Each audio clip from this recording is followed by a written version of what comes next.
हमारे सीरियल्स के किरदार क्या कर रहे हैं इस वीकेंड, क्या हैं इनके वीकेंड प्लान्स। तो चलिए ले चलते हैं आपको ये रिश्ता क्या कहलाता है कि सेट पर और पूछ लेते हैं अभिमन्यु और अक्षरा से।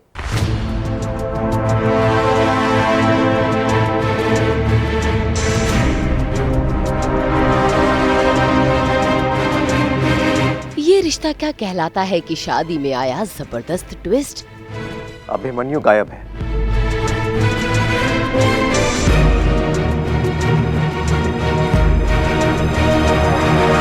शादी एक है लेकिन मंडप दो।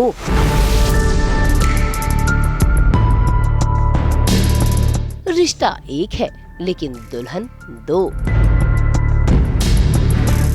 ये तो होना ही था क्योंकि अभिमन्यु अपने दिल की जो सुनता है, और अब जब उसने अक्षरा का हाथ थामा है तो चाहे रिश्तों की आंधी आए या फिर पापा के गुस्से का तूफान, वो अपने प्यार का हाथ कभी नहीं छोड़ेगा।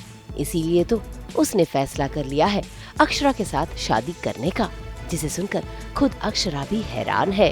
हम यहीं शादी करेंगे अभी। लोग उल्टी सीधी बातें बनाएंगे, मैं बड़े पापा को क्या मुंह दिखाऊंगी, मम्मी से क्या कहूंगी मैं, मुझे कुछ समझ में ही नहीं आ रहा है अभी। क्या करे? शादी ऐसे ही थोड़ी, लेकिन हमने अभी डिसाइड किया था ना। हाँ डिसाइड किया था, लेकिन अब सिचुएशन बिल्कुल बदल चुकी है। अब तुम ही सोचो, बड़ों के आशीर्वाद की कीमत बड़ों की बेइज्जती है, जो ना तुम्हें मंजूर है ना मुझे। देखो, अगर अब हम वहाँ गए और किसी ने पूछा कि रिश्ता क्या कहलाता है, तो हमारे पास जवाब होना चाहिए। यहाँ अभिमन्यु और अक्षरा शादी के बंधन में बंधने की तैयारी कर रहे हैं, तो वहाँ आरोही और सभी घर वालों का इंतजार भी खत्म हो गया है, क्योंकि अभिमन्यु के घर वाले बाराती बनकर पहुँच गए हैं गोयनका हाउस। बारात आ गई। अरे चल अक्षरा को फोन कर। अरे हाँ चलो भाई साहब। अरे माँ चली उसको वहाँ पर देखना है क्या है।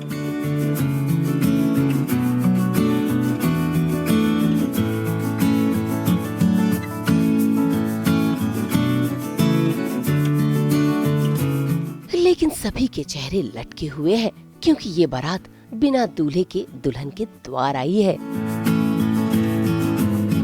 जैसे कि आप देख रहे हैं मनीष जी, हम पूरी तैयारी के साथ आए हैं। अभिमन्यु गायब है। अब ये बात सभी गोयनकास को पता चलेगी तो जाहिर है थोड़ी बहुत गर्मा गर्मी भी होगी, लेकिन असली धमाका तब होगा जब अभिमन्यु की माँ अभिमन्यु और अक्षरा के रिश्ते का खुलासा करेंगी, जिसे देखना काफी दिलचस्प होगा। चलो जरा चुपके से देखती हूँ, ये खामोशी क्यों है, कोई अंदर भी नहीं आ रहा है। मुंबई से ब्यूरो रिपोर्ट।